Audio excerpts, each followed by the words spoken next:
Yang kedua, kesalahan yang kedua, kalau dia meyakini bahwa memang demikian, setiap yang disembah adalah hakikatnya Allah, maka ini lebih kafir dari apa? Lebih kafir dari orang Yahudi dan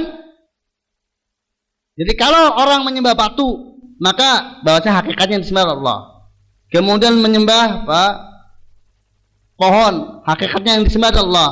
Menyembah bintang, hakikatnya yang disembah Allah. Menyembah matahari, bulan dan sebagainya, hakikatnya yang disembah itu adalah Allah. Tidak ada sesembahan yang ada ini kecuali dia itu adalah Allah. Maka ini hululiyah, keyakinan apa? Menyatunya Allah pada sesuatu yang disembah, inilah lebih kafir dari kafirnya Yahudi dan Nasrani. Karena mereka hanya berkeyakinan bahwasanya Allah ada pada Isa bin Maryam saja atau pada Uzair saja, tapi tidak pada setiap tempat dari yang mereka sembah. Ini kesalahan pemaknaan dari la ilaha illallah. Nah, dalam konteks kita keindonesiaan, maka dengan dimaknai dengan tidak ada Tuhan selain Allah, tidak ada Tuhan selain Allah, maka kita tanyakan kepada yang menerjemahkan tersebut, apa yang kamu maksudkan dengan Tuhan? Ya kan? Karena Tuhan dalam bahasa Indonesia dipakai untuk dua, untuk makna sesembahan dan untuk makna apa? Rob. Alhamdulillahi Rabbil Alamin. Apa terjemahannya? Segala puji bagi Allah, Tuhan semesta alam. Berarti Rob terjemahannya apa? Ketika bertemu dengan wa ilahukum ilahu wahid, apa terjemahannya?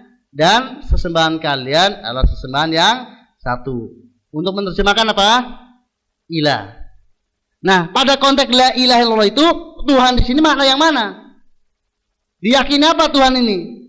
Sebagai pencipta atau sebagai sembahan? Maksudnya Tuhan di sini. Walaupun kalau kemudian kita lihat dari prakteknya, saya lebih menduga yang diinginkanlah Tuhan sebagai pencipta, bukan sebagai sembahan. Dari sisi mana? Dari sisi semua agama di Indonesia itu dianggap semuanya adalah berketuhanan yang maha esa, walaupun sesembahannya banyak. Bukankah demikian? Ya. Berarti konteks Tuhan itu lebih dipakai kepada tadi yang pencipta. Padahal dianggap bahwasanya sila pertama itu sebagai sila tauhid, kan bukan demikian? Ada yang mengklaim sebagian kaum muslimin sesungguhnya Pancasila itu sila pertama adalah tauhid. Itu ketuhanan yang maha esa. Tauhid apa maksudnya? Tauhid rububiyah yang tidak akan memasukkan orang ke dalam Islam dengan keyakinan tauhidnya tersebut. Kalau tauhid rububiyah masukkan Islam ke seseorang ke dalam Islam, musyrikin telah masuk Islam dari dulu. Jadi ini makna yang ganda dan tidak boleh dipakai makna yang ganda seperti ini. Jadi sesuatu yang maknanya ganda, di mana salah satunya bisa batil, salah, fatal, maka tidak boleh. Dalam adab berbicara tentang din ini, kita tidak boleh menggunakan sesuatu yang makna yang ganda, di mana salah satu maknanya itu adalah makna yang batil, karena akan menimbulkan salah paham. Jadi kalau kemudian tanpa dijelaskan la ilallah, tidak ada Tuhan selain Allah, sementara orang memahami bahwasanya Tuhan adalah apa? Pencipta, maka misalnya ya, Pak masuk Islam dengan ucapan la ilallah, apa maknanya? Tidak ada Tuhan selain Allah. Kemudian orang memahami, oh berarti kalau kita Muslim keyakinannya pokoknya pencipta alam semesta hanya satu, Allah saja. Dan dengan keyakinan dia seperti itu belum masuk Islam. Sehingga apa? Sehingga keyakinan dia bahwasanya apa? Tidak ada yang boleh ditujukan pengabdian kecuali hanya Allah saja. Maka berarti sesungguhnya orang yang mengucapkan la ilallah dengan i'tiqad yang ada padanya, tidak ada Tuhan selain Allah, dengan makna Tuhan yang dia pahami adalah Rabb, maka dia belum masuk Islam dengan la ilaha illallah. Kemudian ini dari sisi kalau dimaknai kepada Tuhanlah tadi pencipta, Rabb.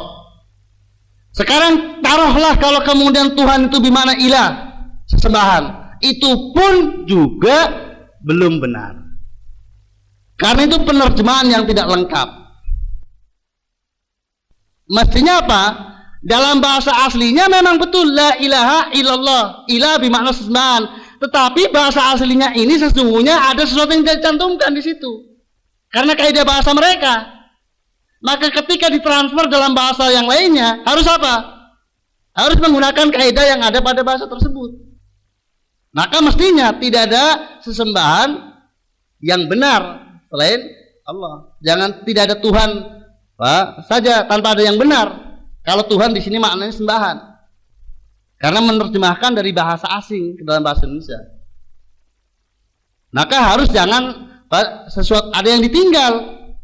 Ketika dalam bahasa kita tidak mengenal hal itu.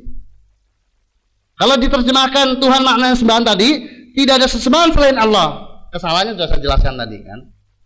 Dalam bahasa Indonesia tidak ada Tuhan selain Allah, sudah bahasa yang sempurna kan, kalimat yang sempurna. Ada yang disimpan di situ, tidak ada sesembahan selain Allah. Mengenal disimpan di situ dalam bahasa Indonesia. Ada istilah makhluk dalam bahasa Indonesia. Maka salah di sini. Dari sisi pelafatannya, adapun mungkin orang keyakinannya benar itu urus kembali kepada yang meyakininya, tidak masalah. Tapi dari sisi pengucapannya salah. Tidak ada Tuhan dalam arti sembahan selain Allah, itu salah. Dari sisi pengucapannya, walaupun mungkin orang meyakininya nggak gitu. Itu karena kebetulan dia paham. Kalau kebetulan dia paham, dia memahami sesuai dengan kalimat yang ada, ya salahnya pada kalimatnya, Bu. Yang kemudian menimbulkan orang salah paham. Jadi sangat dijaga dalam berbicara din itu sesuatu yang yang bisa menimbulkan salah paham. Sangat dihindari. Dan ini diantara dalam kaidah usul fikih itu termasuk sebab kerusakan yang ada di alam inilah karena ijmal, tidak tafsil. Karena global, tidak kemudian rinci. Karena sesuatu yang global itu banyak menimbulkan permasalahan. Nah ini khafin rahimani warahmatullah. Pembahasan yang pertama. Di kesalahan memahami la ilallah.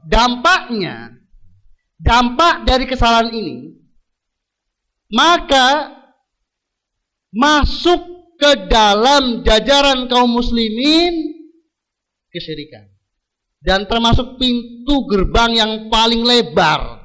Masuknya kesyirikan dalam kaum muslimin adalah melalui pintu ini, salah memaknai la ilaha illallah yang dipelopori oleh Asy'ariyah. Maka Asy'ariyin, orang-orang yang pahamnya Asy'ari, dan Asy'ari itu kesesatannya banyak sekali. Ini diantara salah satunya. Paham Asy'ari yang diklaim sebagai paham Ahlus Sunnah wal Jamaah, sehingga aswaja yang beredar di Indonesia itu yang sudah lebih dikenal dulu sebelum kemudian populernya dakwah salafiyah, itu pahamnya sebenarnya aswaja versi Asy'ari dengan sifat 20-nya, itu kesesatan yang lainnya. Kemudian pemaknaan la ilallah, kesesatan yang kedua. Kemudian tentang banyak sekali yang lainnya, dan tentunya bukan di sini tempatnya. Nah, karena memaknai la ilaha illallah dengan tidak ada yang mampu untuk mencipta selain Allah SWT, dan itu sebagai bukti ketauhidan seorang. Apabila orang meyakini demikian, maka dia telah bertauhid kepada Allah SWT, telah benar tauhidnya kepada Allah SWT. Maka konsekuensinya, selama orang itu berkeyakinan demikian, apapun yang dia perbuat dengan berdoa kepada selain Allah, selama yang berkeyakinan yang memberi adalah Allah, dia hanya sebagai perantara. Kemudian berkorban untuk selain Allah, iktikaf untuk Allah, mengagungkan Allah, selama dia punya keyakinan bahwa hakikatnya yang dia dapatkan adalah dari Allah semata, maka dia adalah ahli tauhid. Itu konsekuensi dari lawazim atau lawazim batil. Konsekuensi yang batil dari pemaknaan la ilaha illallah, tidak ada yang mampu mencipta selain Allah Subhanahu wa taala. Sehingga kita akan lihat betapa Asy'ariyun Para penganut paham Asy'ari ini bergelimang dalam kesyirikan dengan mereka tidak merasa mereka telah berbuat syirik. Karena apa? Karena tauhid bagi mereka adalah keyakinan bahwasanya Rabb satu-satunya adalah Allah Subhanahu wa taala. Sehingga sulit untuk kemudian mereka diajak kembali kepada tauhid, karena mereka telah merasa di atas tauhid dan ucapan la ilaha illallah dan keyakinannya tentang Allah SWT, bahwasanya Allah adalah Rabb satu-satunya. Dan fenomena seperti ini tidak hanya di Indonesia saja, banyak di negeri-negeri kaum muslimin. Termasuk keprihatinan ini adalah disampaikan oleh ulama Azhar sendiri. Merebaknya praktek kesyirikan di Mesir itu juga karena kesalahpahaman memaknai dari la ilaha illallah tersebut. Saya nukilkan perkataan Syekh Muhammad Khalil Haras.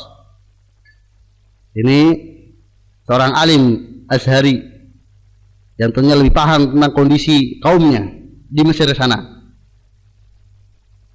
Ulama Azhar ini beliau katakan, wa minal ajib anna haulai al-asyairah yarona anna ahassa khasaisil uluhiyah wal infiradu bil khalqi wal ikhtira wa ma'lumun anna al-infirada bil khalqi huwa tauhidur rububiyah alladzi kana yuqirru bi al-musyrikun amma tauhidul aham wal a'zam wa huwa tauhidul uluhiyah fa innahum yahtammuna bi wa la yujadu lahu dzikrun fi kutubihim wa la hadha huwa sirru fi inqirati katsirin minhum fi bid'ah tasawuf wa iqraruhum bil wasail asyirkiyah allati turtakabu inda adriha al-masaih al-makburin.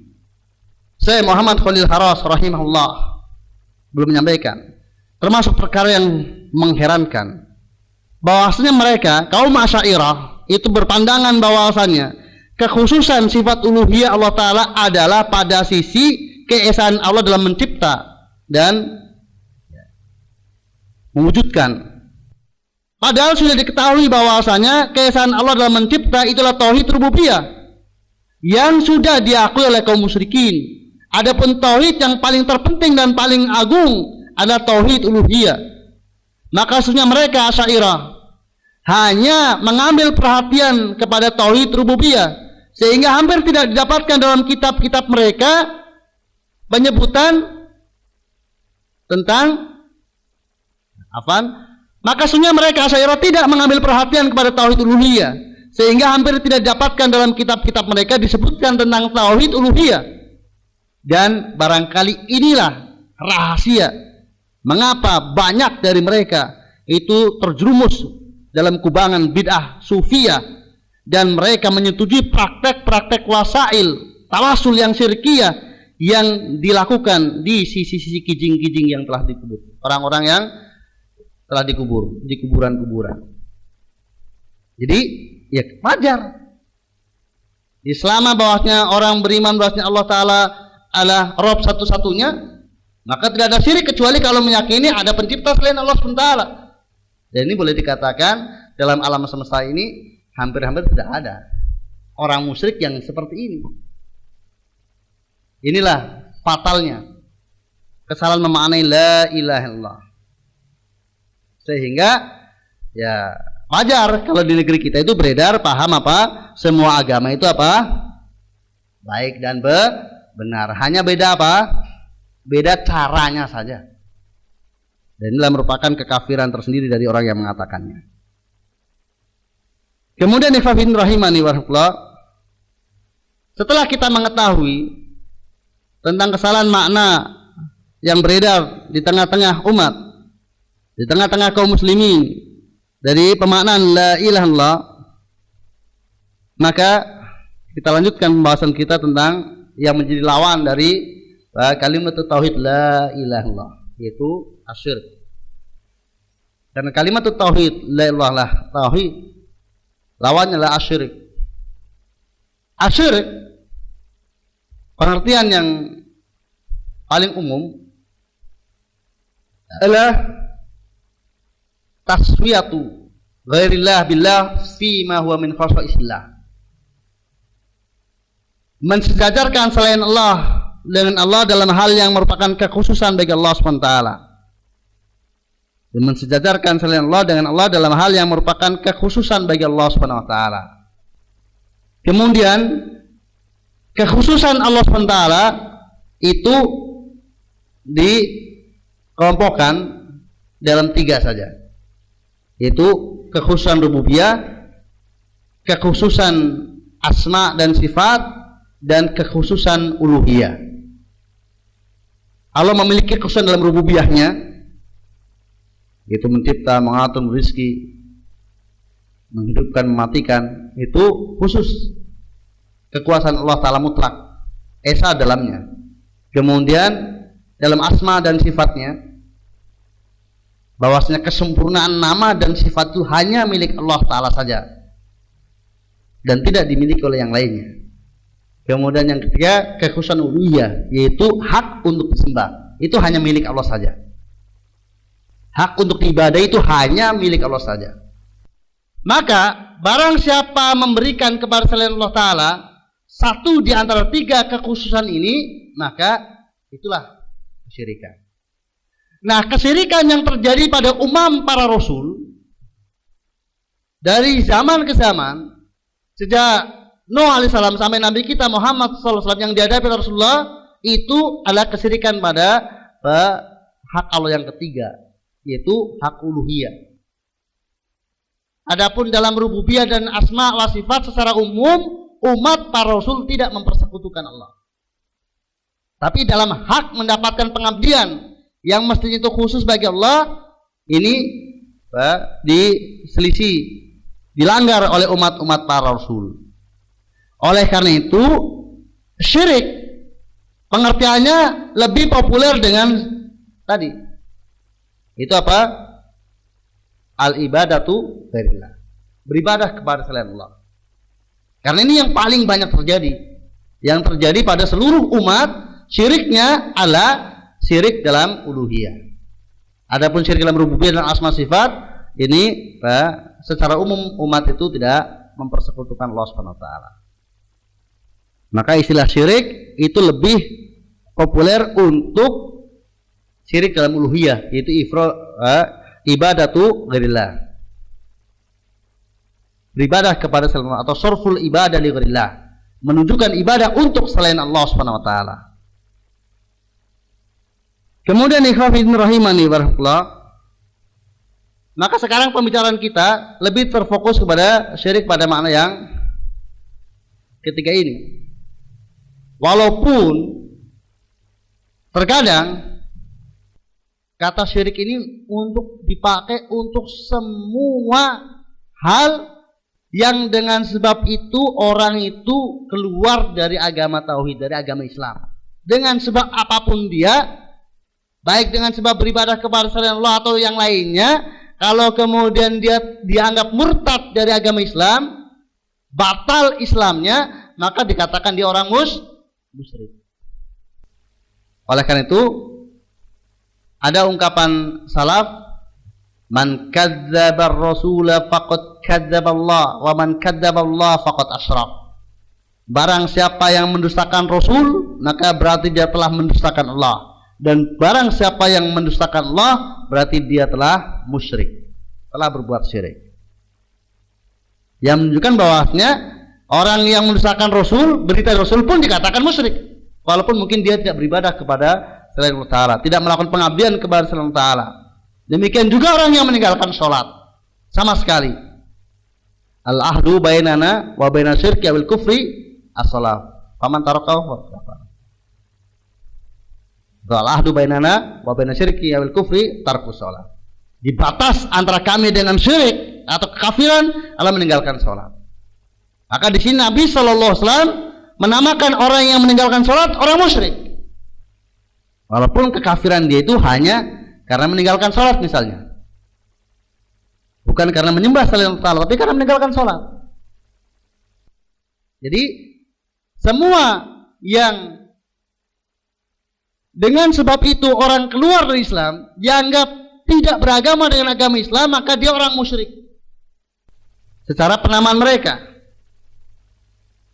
Dengan demikian maka kalau kemudian kita mendengar adanya bahwasanya dosa syirik itu tidak diampuni oleh Allah SWT, yang dimaksudkanlah tidak diampuni sama sekali dengan sebab apapun juga, artinya dia kekal abadi di neraka, maka dimaksudkan dengan itu semua dosa-dosa kekafiran. Dan Allah mengampuni yang selain daripada itu. Jadi selain dosa kekafiran bagi siapa yang dikehendaki. Ikhwanin rahimani wa rahmatullah, setelah kita mengetahui pengertian dari asyirik, maka para ulama membagi syirik itu menjadi dua, ya, yaitu syirik akbar dan syirik asghar. Syirik yang besar dan syirik yang kecil. Kalau syirkul akbar itu sarful ibadah li ghairillah, menunjukkan ibadah untuk selain Allah Ta'ala. Jadi definisi syirik tadi itu untuk syirik akbar. Syirik ketika dimutlakan, lah lebih kepada syirik akbar, itu sarful ibadah li ghairillah, menunjukkan ibadah untuk selain Allah SWT. Adapun syirik asghar, syirik kecil, definisi yang populer ada dua untuk syirik kecil. Kullu dzambin atlaqa as-sari' bi syirki walam yablugh darajat syirkil akbar. Semua dosa yang dikatakan oleh syariat syirik tetapi tidak mencapai derajat syirik akbar. Jadi dosa dikatakan oleh syariat syirik, seperti man ta'allaqa tamimatan faqad asyrak. Barang siapa yang mengalungkan jimat maka dia telah syirik. Itu dikatakan oleh syariat syirik, tapi maksudnya syirik asghar. Man halafa bi ghairillah faqad asyrak. Barang siapa yang bersumpah dengan menyebut nama Allah maka dia telah syirik. Maka itu maksudnya syirik asghar. Demikian juga sabda Nabi, akhafu ma akhafu alaikum asyirkul asghar fasul an faqal arya. Itu jelas kan, disebut syirik asghar. Jadi yang dikatakan oleh syariat sebagai syirik, menjadikan sekutu bagi Allah, mensejajarkan selain Allah dengan Allah, tapi tidak mencapai derajat yang akbar, ini syirik asghar. Nah, dari mana kita tahu ini akbar atau asghar? Ya, harus kembali kepada apa? Ahli. Kemudian definisi yang kedua yaitu kullu ma yusiru ila syirik akbar. Segala sesuatu yang bisa mengantarkan kepada syirik akbar, itu namanya syirik asghar. Jadi walaupun secara syariat tidak diistilahkan itu syirik, tetapi diketahui bahwasanya kalau ini dilakukan maka inilah mengarah kepada syirik akbar, maka itu namanya syirik asghar. Seperti misalnya bina'ul masajid alal qabr, membangun masjid tempat ibadah di atas kuburan. Kemudian juga al-ibadah ilallah indal qabr, beribadah kepada Allah di sisi kuburan. Saddur rihal ila ghairi salasatil masajid lil ibadah, orang menempuh perjalanan jauh dalam tujuan untuk beribadah tapi bukan ketiga masjid. Misalnya orang Jogja, kalau Jumatan di sana Masjid Menara Kudus atau di Masjid Istiqlal, Jumatannya milih di Istiqlal, lebih afdol misalnya daripada di Masjid Bogong Raya misalnya. Dia orang Jogja, jadi Kamis malam berangkat untuk atau untuk itikaf di sana. Itu satu hal itu syirik asghar dan lain sebagainya. Kemudian ikhwafin rahimani warahmatullah, dosa-dosa yang diistilahkan oleh syariat sebagai syirik atau dia mengarah kepada syirik akbar, ini di dalam kacamata salaf itu lebih besar dari dosa-dosa besar yang ada, yang bukan merupakan kesyirikan, yang bukan mengarah langsung kepada syirik akbar. Seperti Ibnu Mas'ud radhiyallahu anhu beliau pernah mengatakan, ahlifu billahi kadziban ahabbu ilayya min ahlifu bi ghairillahi shadiqan. Coba perhatikan. Beliau mengatakan, saya bersumpah dengan menyebut nama Allah Taala, dusta itu lebih ringan bagiku daripada aku bersumpah dengan menyebut nama selain Allah meskipun jujur. Dalam pandangan masyarakat umum mungkin lebih memilih mana? Bersumpah dengan nama siapa saja, yang penting jujur lah. Mau dengan nama Allah tapi kalau nggak jujur ya ngapain? Dah, nggak apa-apa lah. Mau dengan Bil Abdul Qadir Jailani, di Muhammadin, di Sunan Kalijaga dan lain sebagainya, yang penting jujur. Itu lebih disuka oleh masyarakat apa yang tidak paham tauhid, tidak paham besarnya dosa syirik, daripada apa? Wallahi ini dusta. Wallahi tapi dusta. Gak usah malu-malu kalau dusta. Nah, jujur aja lah. Kira-kira kalau kamu jujur dengan sumpah apa? Nah, itu lebih saya suka daripada itu mungkin masyarakat. Tapi bagi masyarakat sahabat tidak demikian cara pandangnya mereka. Ibnu Mas'ud mengatakan demikian. Jadi saya bersumpah dengan nama Allah, tapi dusta itu masih lebih ringan bagiku daripada aku harus bersumpah dengan nama walaupun jujur. Padahal dusta sudah dosa besar. Ditambah lagi dalam berdusta dengan membawa apa? Nama Allah, ini lebih besar lagi dosanya. Dusta tanpa sumpah saja sudah dosa besar. Ini sudah sumpah dusta lagi. Tapi bagi sahabat itu masih lebih ringan dibandingkan apa? Orangnya sih jujur. Masya Allah jujur, tapi apa? Kalau bersumpah dengan menyebut nama selain Allah, hina. Nah ini yang kadang apa?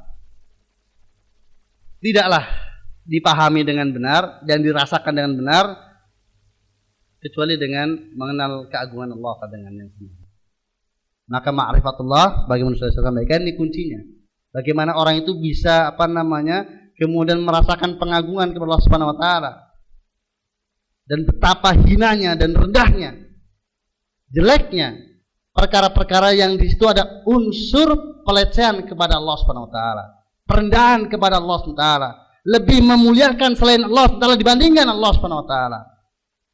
Dan demikianlah ikhwafidin rahimani wa rahmatullah, sebagai gambaran bahwasanya sekecil apapun kalau itu adalah dosa yang merupakan dosa kesyirikan, memang sudah dinas oleh syarat syirik, atau kita tahu bahwasanya itu mengarah kepada kesyirikan, itu di mata syariat sangat jelek, lebih jelek dari dosa-dosa yang besar yang lainnya yang bukan merupakan kesyirikan. Mudah-mudahan bisa dipahami dengan jelas. Insya Allah kita lanjutkan pada sesi berikutnya dengan bahaya dari kesyirikan, atau kemudian juga apa yang semestinya kita lakukan demi menumbuhkan rasa takut kepada syirik. Subhanakallahumma wa bihamdika asyhadu an la ilaha illa anta astaghfiruka wa atubu ilaik.